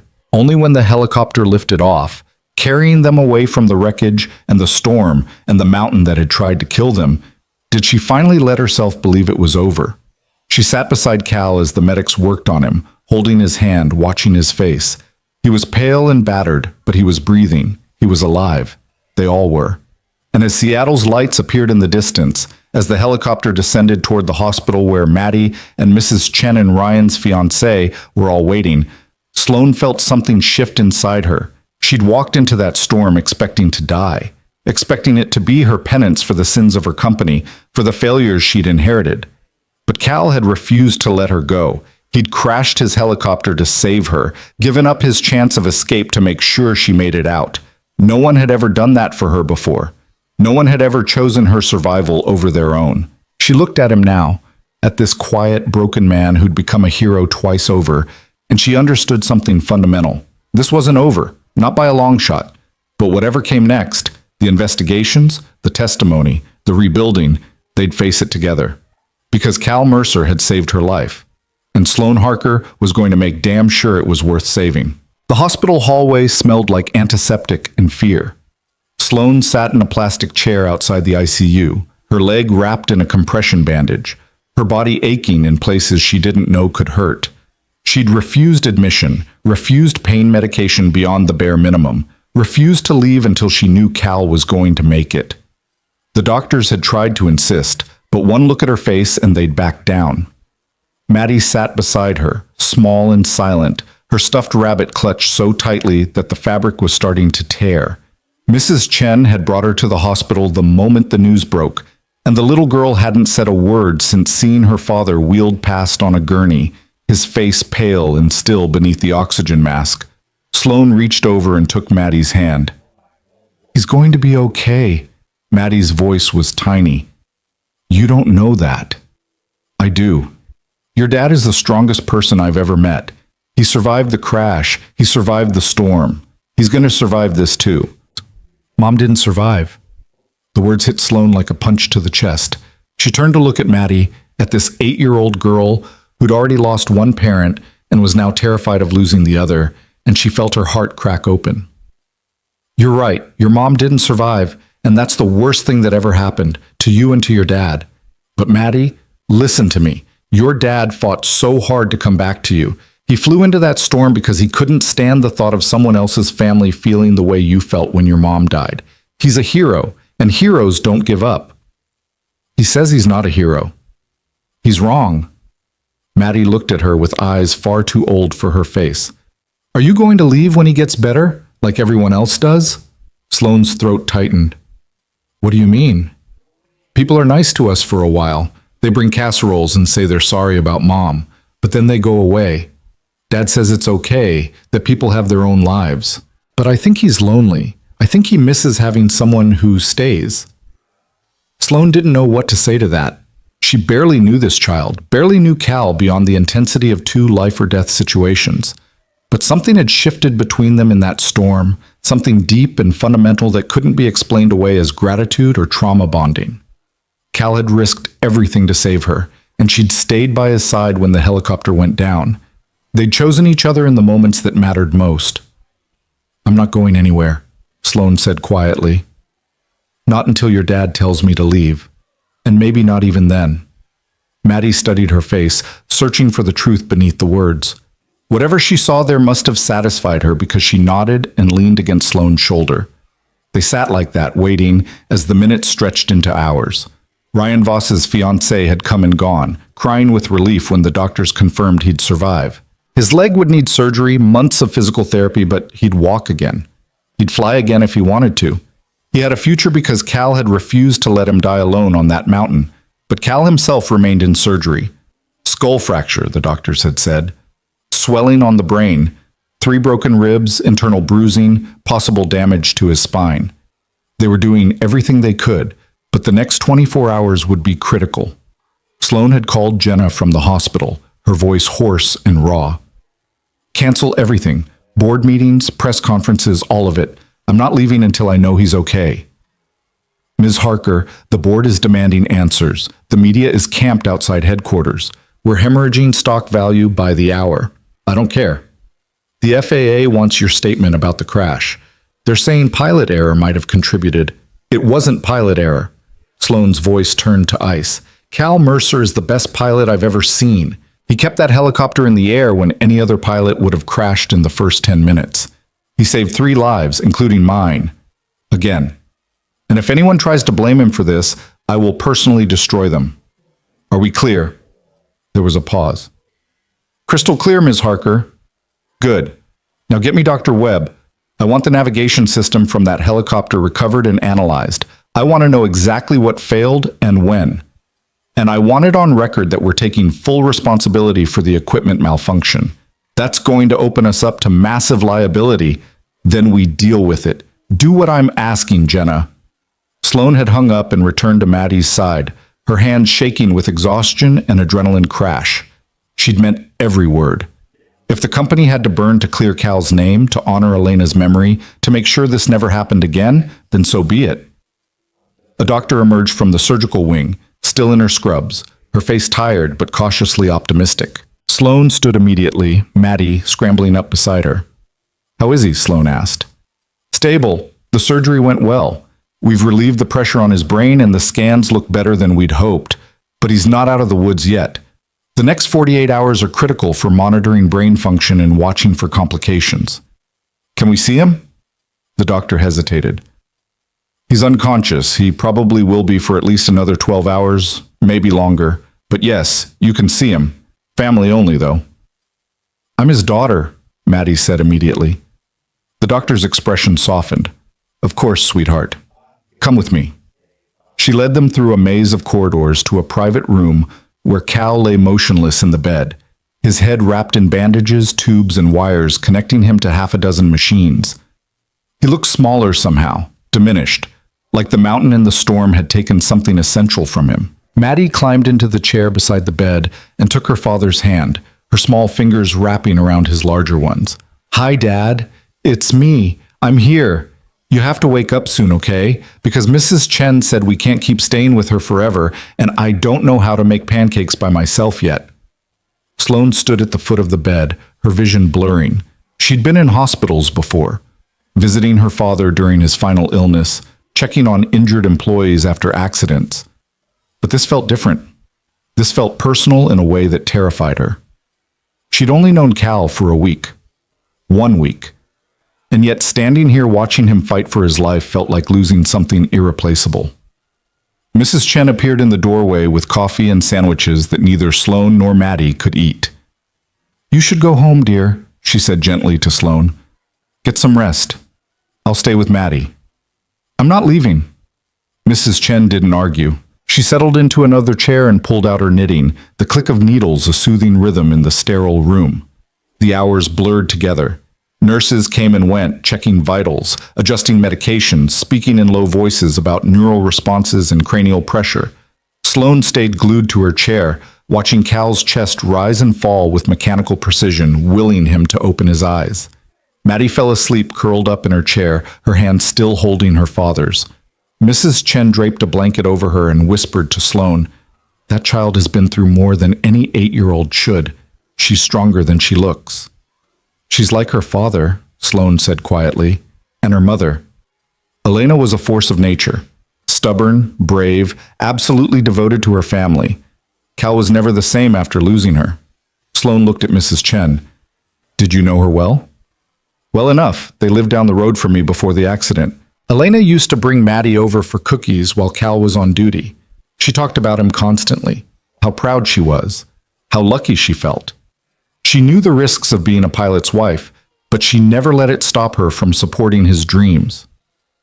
Mrs. Chen's eyes grew distant. When she died, something in Cal broke. He stopped flying, stopped socializing, just buried himself in that cabin with Maddie. I've watched him for 10 years trying to convince himself he doesn't deserve to be happy again. He saved my life, Sloane said. Twice now. He saved a lot of lives. I know, but I don't think he's saved himself yet. That's the hard part. Sloane thought about that as the night wore on. Cal had spent a decade punishing himself for a crash that wasn't his fault, for a death he couldn't have prevented.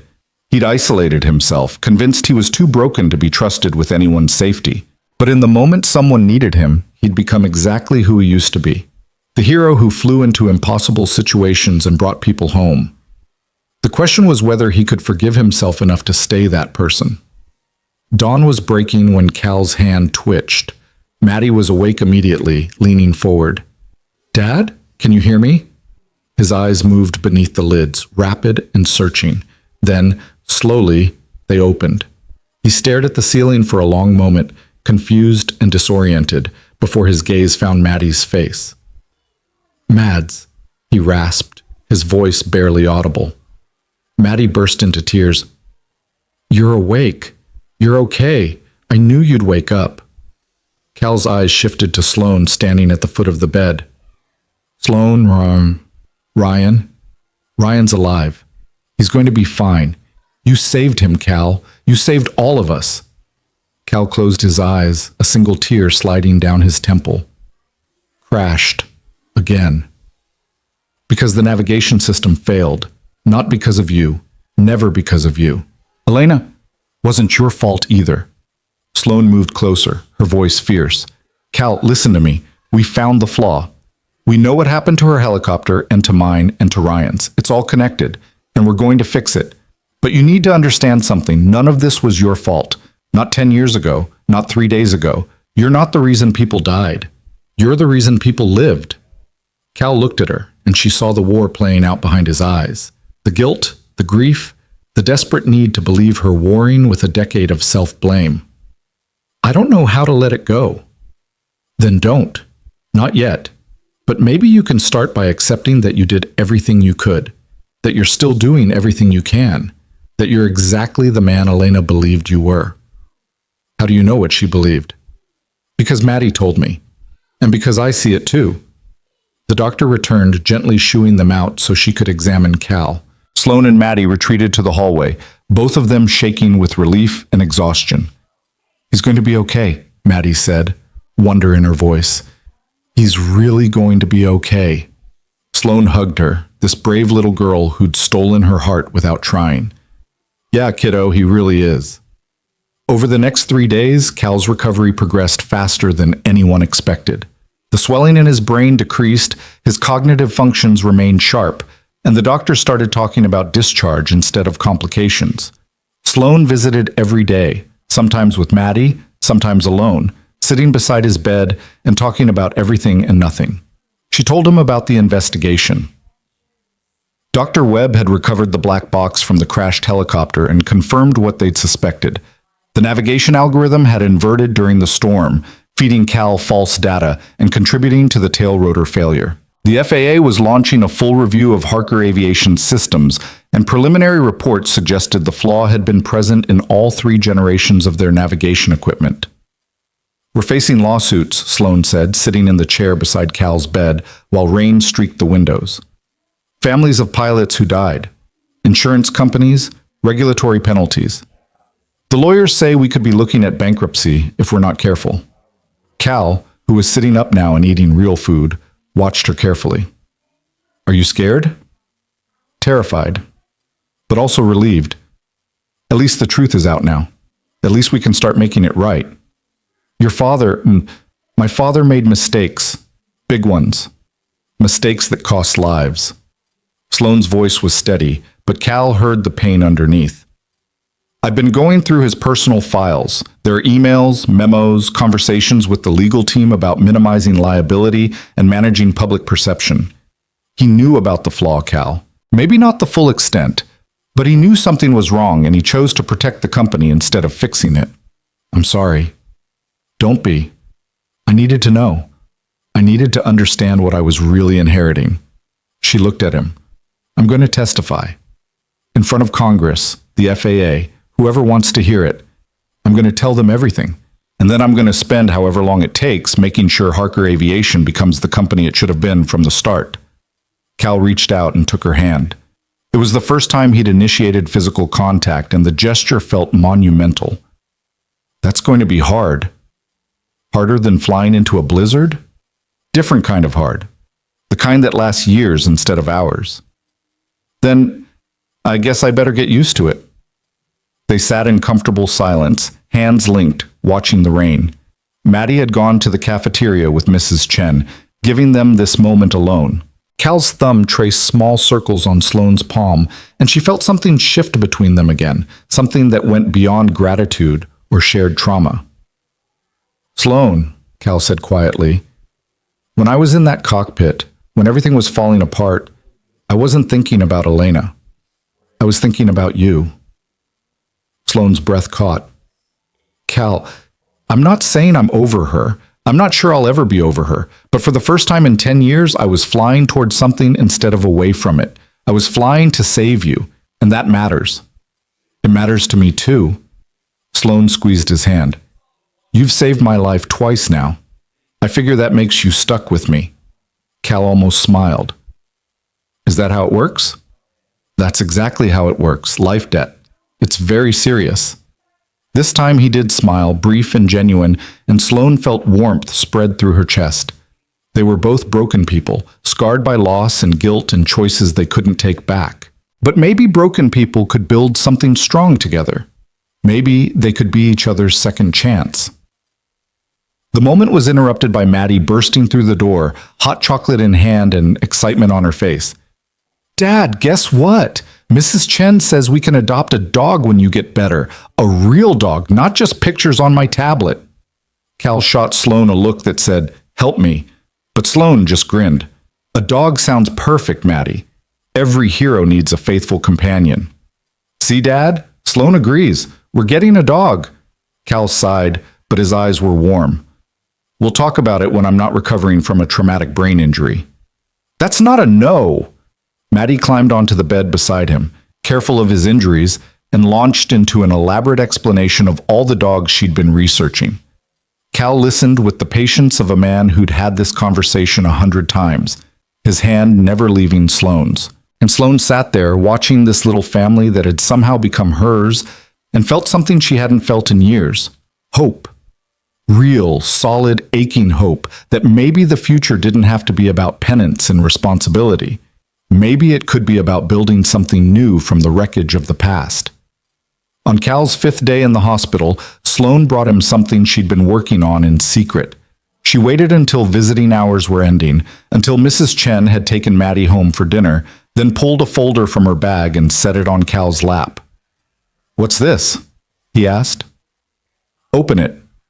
Cal opened the folder and found a thick stack of documents, investigation reports, engineering analyses, testimony transcripts, and at the very top, a death certificate.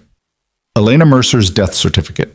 But beneath the cause of death, equipment failure, someone had added a handwritten note. Manufacturer defect, Harker Aviation Navigation System Gen 2, known issue. Company negligence. Cal's hands shook. How did you get this? I reopened Elena's case, officially, with the FAA, the NTSB, everyone who'd buried it the first time. Sloan's voice was fierce. I made them re-examine the evidence. I made them admit what they'd ignored. And I'm going to make sure every family who lost someone because of our systems gets the same answers. Cal looked up at her, his eyes bright with unshed tears. This clears her name. The original report blamed pilot error. I know. And it was wrong. Elena was an exceptional pilot. She did everything right. The system failed her. We failed her. Sloan's voice broke. I can't bring her back, Cal. I can't undo what my company did. But I can make sure the truth is on record. I can make sure her death meant something. Cal set the folder aside and pulled Sloan into a hug, mindful of his healing ribs. She held him while he cried for the first time in a decade, held him through the grief and rage and relief of finally having answers. And when he was done, when his breathing had steadied and his grip had loosened, she whispered, You don't have to carry this alone anymore. Let me help. Let us help. Cal pulled back, looking at her with red-rimmed eyes. Why are you doing this? You barely know me. Because you ran into a burning helicopter to save me without knowing who I was. Because you flew into a storm to save a stranger. Because you're a good man who deserves to be free of guilt that was never his to carry. Sloan touched his face gently. And because somewhere along the way, I started caring about you. A lot. Cal stared at her, something vulnerable and terrified crossing his features. Sloan, I don't know if I can be what you need. I'm still broken. I still wake up at night hearing the crash. I still see Elena's face and feel like I'm drowning. Then we'll be broken together. and maybe we'll figure out how to be whole again. No pressure, no expectations. Just two people trying to do better than yesterday. Cal touched her face, mirroring her gesture. I'd like that. Yeah? Yeah. They kissed then, soft and tentative, like two people learning how to trust again. It wasn't passionate or desperate. It was careful, hopeful. The first step toward something neither of them could quite name yet. When they pulled apart, Sloane was smiling through tears. So what happens now? Now you go testify in front of Congress and fix your company. And I go home and explain to Maddie why we're definitely not getting a dog anytime soon. You're getting the dog. I know, I'm just delaying the inevitable. They both laughed, and it felt like breathing after being underwater too long. 2 days later, Cal was discharged. Sloane drove him and Maddie back to the cabin, the three of them cramped in her rental car with Mrs. Chen following behind in Cal's truck. The mountains were green and alive, the storm long past, and as they climbed the winding roads toward home, Maddie chattered nonstop about school and dogs, and how famous her dad was now that the news had covered his rescue mission. Cal was quiet, watching the familiar landscape roll past, and Sloane reached over to take his hand. He squeezed back, grateful and exhausted and more at peace than he'd felt in years. When they reached the cabin, Maddie ran inside to make sure everything was perfect for her dad's homecoming. Mrs. Chen bustled in with groceries, determined to stock the fridge properly, and Cal stood in the doorway with Sloane, looking at the place that had been his prison and sanctuary for a decade. I used to think this cabin was where I'd spend the rest of my life, he said quietly, just me and Maddie, hiding from the world. And now? Now I think maybe it's just where I was waiting, for something, for someone, for a reason to step back into the light. Sloane leaned against him carefully, mindful of his injuries. I'm glad you waited. Me too. They stood there as the sun set behind the mountains, painting the sky in shades of gold and crimson, and for the first time since the night Elena died, Cal felt like the future was something to move toward instead of something to survive. And standing beside him, Sloane made a silent promise to the woman whose loss had brought them together. She'd protect Cal and Maddie. She'd fix what her company had broken. She'd make sure Elena Mercer's legacy was justice and truth, not buried secrets and corporate negligence. It wouldn't bring Elena back. Nothing could. But maybe, just maybe, it would give her family the peace they'd been denied for so long. And that was a start. The weeks that followed Cal's return home moved with the strange duality of healing, simultaneously too fast and achingly slow. His body mended faster than his spirit, the stitches coming out, the headaches fading, the ribs knitting back together until he could breathe without wincing. But the real work was happening in places no doctor could reach, in the quiet moments when he'd wake at 3 in the morning and find himself reaching for ghosts. Sloane stayed in Seattle, but she called every day, sometimes twice. They talked about everything. The investigation gaining momentum, the board meetings that turned hostile, the media circus that had set up permanent camp outside Harker Aviation headquarters. But they also talked about smaller things, what Maddie was learning in school, the stray dog that kept showing up at the cabin, the way the aspens were turning gold as autumn settled into the mountains. Congress wants me to testify next week, Sloane said one evening, her voice tight with exhaustion. Cal was sitting on his porch watching Maddie chase fireflies, the phone pressed to his ear. Full committee hearing. They're calling it an investigation into corporate negligence and aviation safety standards. Are you ready? I don't know. My lawyers want me to stick to prepared statements, admit nothing beyond what's already public record. But that's not what I'm going to do. Cal heard the determination in her voice, the steel that had kept her standing through everything. What are you going to do? I'm going to tell them everything about the flaw, the buried memo, my father's choices, about Elena and Ryan and every person who died because my company chose profits over safety. And then I'm going to outline exactly how we're going to fix it. They'll crucify you. I know, but it's the right thing to do. You taught me that. I didn't teach you anything. You already knew. Sloane laughed, but it was raw. You have more faith in me than I have in myself. Then borrow mine until yours catches up. There was a long silence filled with the sound of Maddie's laughter and distant thunder. Cal, when this is over, when the testimony is done and the investigations wrap up, I want to come back to the cabin, to you and Maddie, if that's okay. Cal's chest tightened in a way that had nothing to do with healing ribs. It's more than okay. I don't want to rush anything. I know we're both still figuring this out. Sloan, come back. However long you need to stay, whatever this becomes, just come back. He heard her exhale, shaky and relieved. Okay, I will. The night before Sloan's testimony, Cal couldn't sleep. He stood in the basement of his cabin, surrounded by boxes he'd avoided for a decade, finally ready to face what he'd been hiding from. Elena's things were carefully packed, preserved like museum pieces, her flight jacket still smelling faintly of her perfume, her logbook filled with her neat handwriting, photographs of the three of them before Maddie could even walk. He pulled out their wedding photo, studying Elena's face.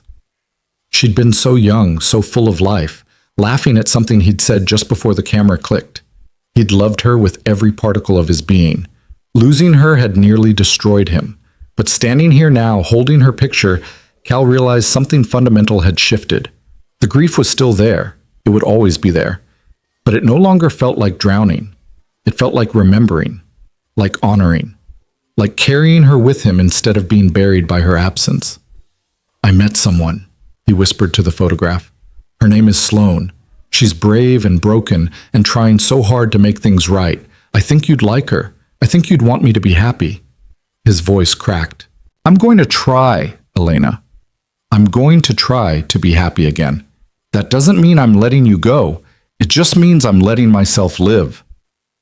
He set the photo carefully on the shelf and climbed back upstairs, feeling lighter than he had in years. The congressional hearing was broadcast live.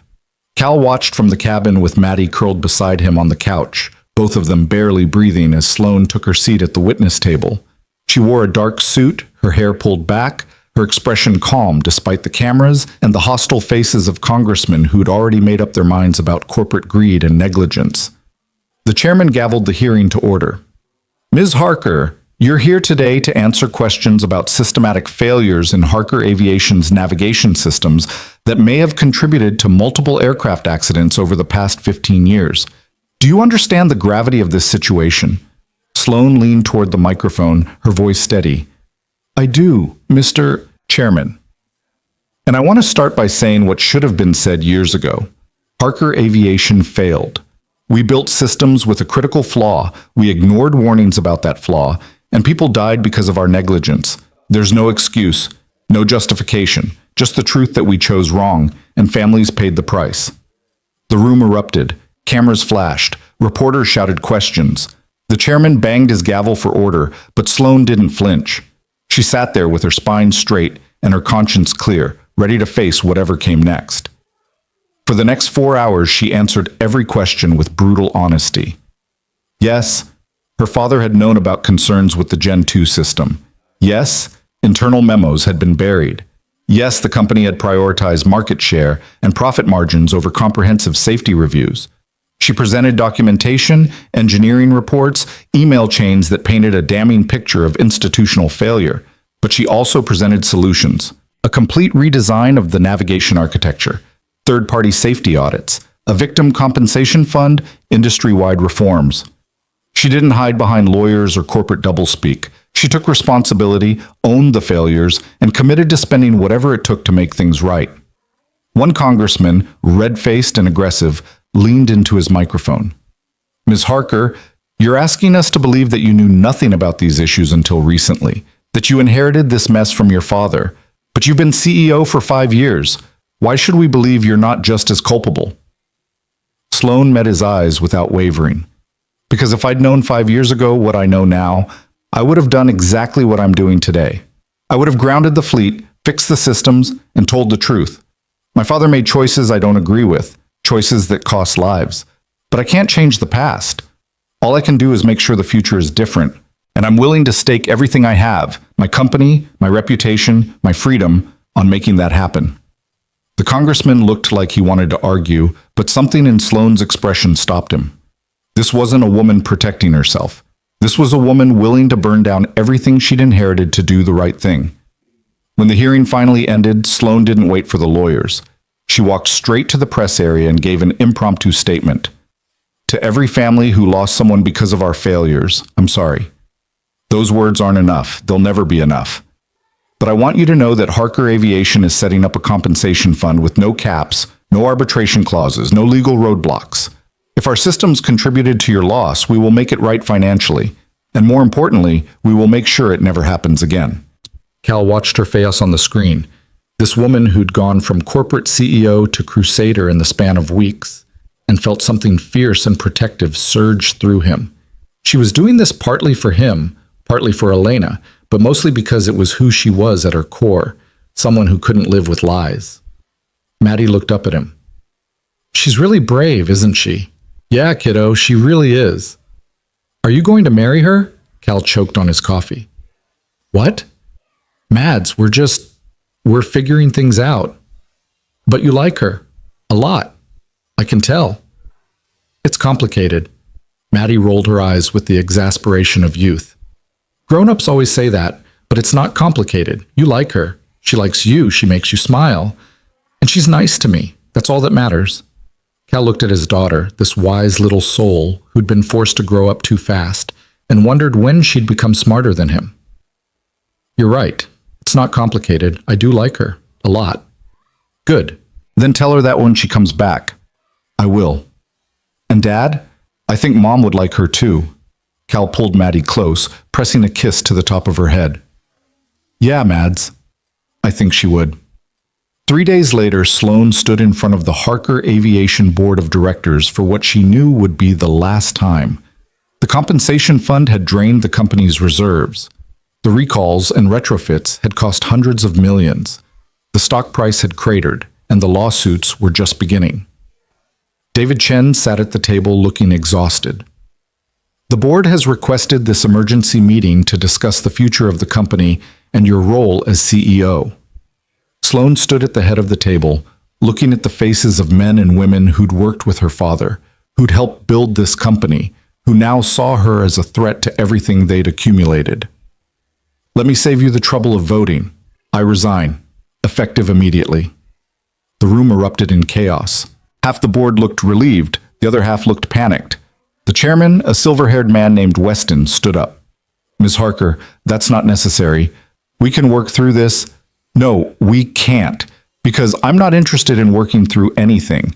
I'm interested in burning down every corrupt structure that allowed people to die for profit, and you can't do that from inside the boardroom. Sloane pulled out a folder and slid it across the table. This is my formal resignation, along with recommendations for restructuring the entire company. You'll want to read it carefully, because if you don't implement these changes voluntarily, I'll make sure the FAA and Congress force you to. Weston picked up the folder with shaking hands. You're destroying everything your father built. My father built a company on lies. I'm giving you a chance to build something better. Sloane turned to leave, then paused at the door. Oh, and the compensation fund? I'm personally guaranteeing it with my inheritance. Every penny my father left me is going to the families he failed. Consider it his final act of accountability. She walked out of that boardroom with nothing but the clothes on her back and the keys to a rental car. No job, no company, no safety net.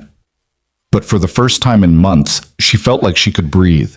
She drove straight to the mountains. Cal was working on the porch railing when he heard the car coming up the drive. He knew that engine, knew that particular pattern of hesitation on the rough patches. He set down his hammer and walked to the edge of the porch, waiting. Sloane climbed out of the car looking exhausted and beautiful and absolutely terrified. They stood there for a long moment, 10 feet apart, and Cal saw everything written on her face. The relief, the fear, the desperate hope that she'd made the right choice. I quit, she said, walked away from everything. I might have just made the biggest mistake of my life. Cal walked down the steps and closed the distance between them. Or the best decision. I don't have a plan. I don't have a job. I don't even know what I'm doing here except that I couldn't stay in Seattle another second, and this was the only place that felt like home.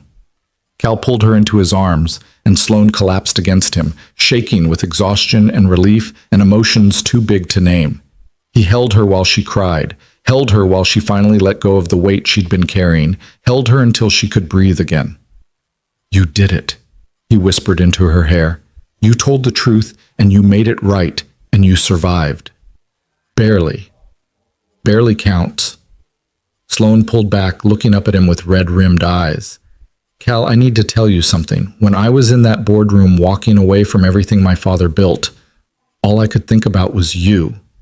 About Maddie. About that night in the storm when you chose to save me instead of yourself. I don't know what this is between us, and I don't know if I'm ready for anything serious, but I know I want to be here. With you. If you'll have me. Cal cupped her face in his hands, his thumbs brushing away her tears. Sloane Harker, you can stay as long as you want. Days, weeks, years. I don't care. Just stay. Even though I'm a mess? Especially because you're a mess. We'll be messes together. She laughed through her tears, and then she kissed him. Not tentative this time, but deep and real and full of promise. And when they broke apart, Maddie was standing on the porch grinning like she'd orchestrated the whole thing. Does this mean Sloane's moving in? She called out. Cal looked at Sloane, raising an eyebrow. Does it? Sloane looked at the cabin, at the mountains, at this man and child who'd somehow become her entire world in the span of a few chaotic weeks. Yeah, I think it does, if that's okay. It's more than okay. Cal took her hand. Come on, let's get you settled. The months that followed were a study in rebuilding.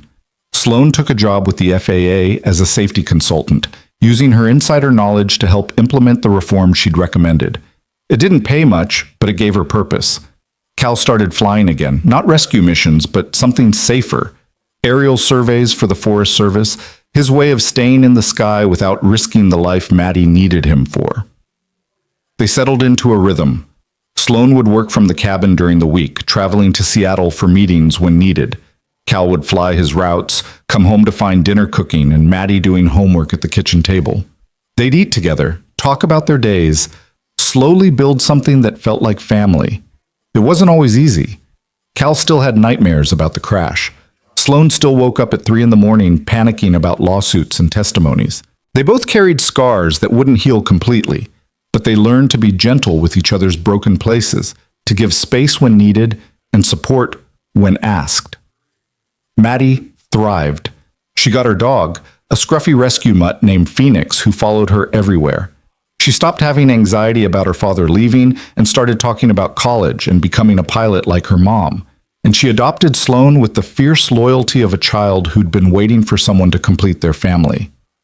One evening in early spring, nearly 6 months after that first helicopter crash in the blizzard, Cal found Sloane standing at the edge of the ridge where everything had started.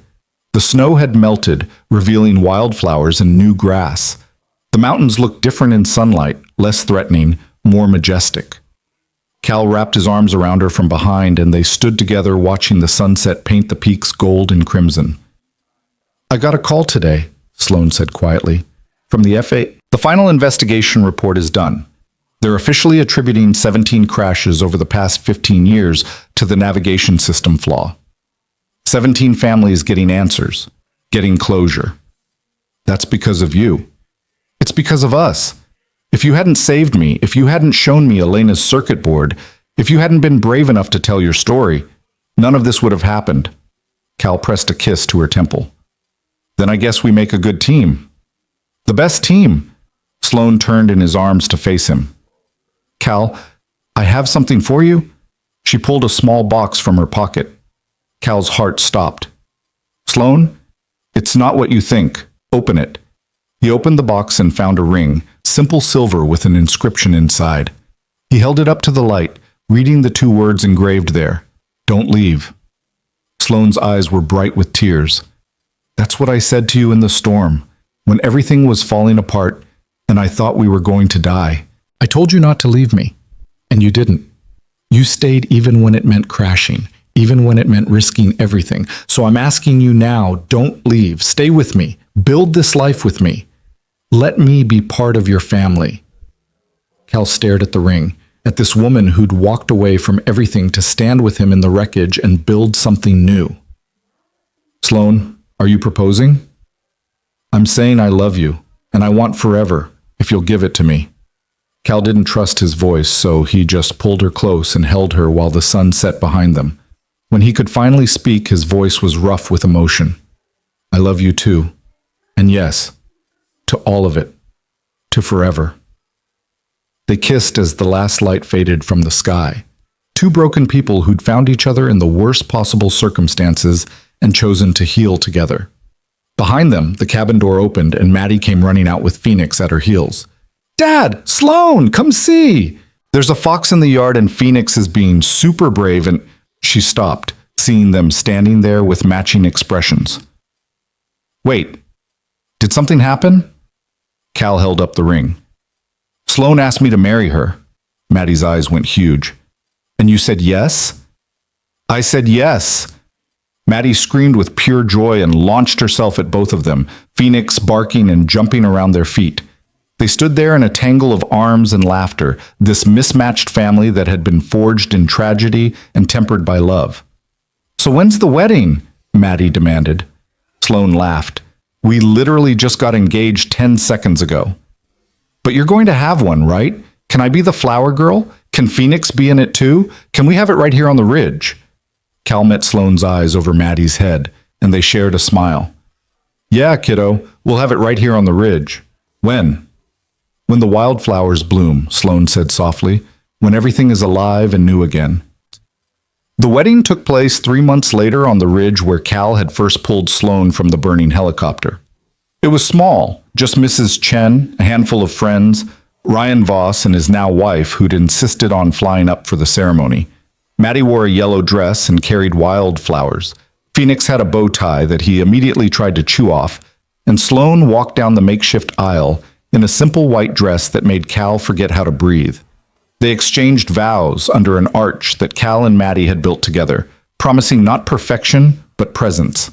Not to forget the past, but to honor it while building something new. When the officiant pronounced them married, Maddie cheered so loud that birds took flight from the surrounding trees. At the reception, really just dinner at the cabin with too much food and terrible dancing, Ryan pulled Cal aside. His leg had healed well, though he still walked with a slight limp. "I never properly thanked you for coming into that storm, for not giving up." Cal shook his head. "You don't need to thank me." "Yeah, I do. I was lying there in the snow convinced I was going to die alone, and then I heard the rotors. I heard you fighting to keep that helicopter in the air. You didn't quit even when any sane person would have." Ryan's voice caught. "I'm getting married next month. I'm alive to marry the woman I love because you refused to leave me behind, so thank you for all of it." Cal clasped his shoulder, unable to speak past the lump in his throat. Ryan had been his second chance, his proof that he could still save lives instead of just mourning the ones he'd lost. "You're welcome. And congratulations." As the sun set and the party wound down, Cal found himself standing at the edge of the ridge again, this time with his new wife beside him and his daughter asleep against his shoulder. The three of them looked out over the mountains that had taken so much but somehow given back even more. "What are you thinking?" Sloan asked softly. "That a year ago I was convinced I'd spend the rest of my life hiding up here, alone or broken, unable to forgive myself for something that was never my fault. And now? Now I have you. I have Maddie. I have a future that doesn't feel like punishment." He turned to look at her, this brilliant, brave woman who'd chosen him when she could have chosen safety. "Thank you for seeing me when I was invisible, for staying when I crashed, for loving me even when I didn't think I deserved it."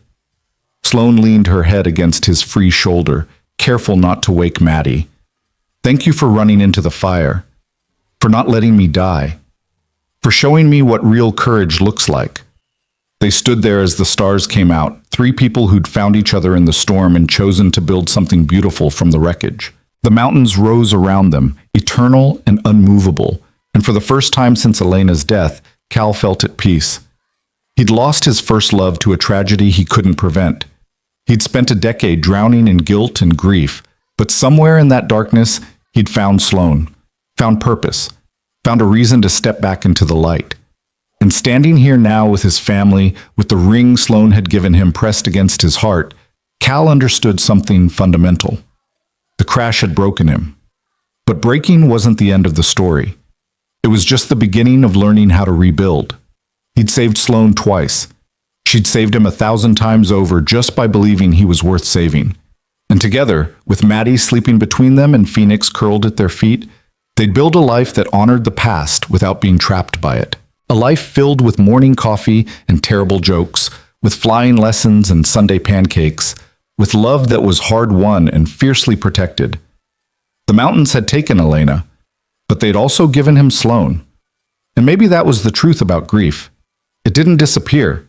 It just made room for new love to grow alongside it. As the night deepened and the temperature dropped, Cal carried Maddie inside. Sloane followed, turning off lights and locking doors, Phoenix trotting behind her. They tucked Maddie into bed, Phoenix curling up at her feet, and then retreated to their own room. Cal pulled Sloane close, feeling the steady beat of her heart against his chest. "I love you, Mrs. Mercer." Sloane smiled against his shoulder. "I love you too. And Cal?" "Yeah?" "Thank you for not leaving. Not in the storm, not in the hospital, not ever." "I'll never leave," he promised. "That's what the ring means. That's what forever means."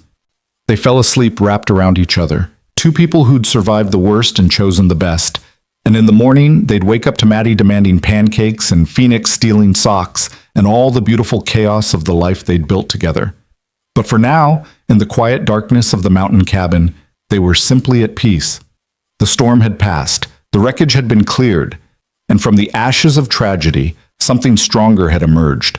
A family, a future, a love that had been forged in fire and tempered by truth. And on the ridge where it all began, where Cal had run into the blizzard to save a stranger who'd become his everything, wildflowers bloomed in the morning sun, a promise that even in the hardest places, life finds a way to begin again.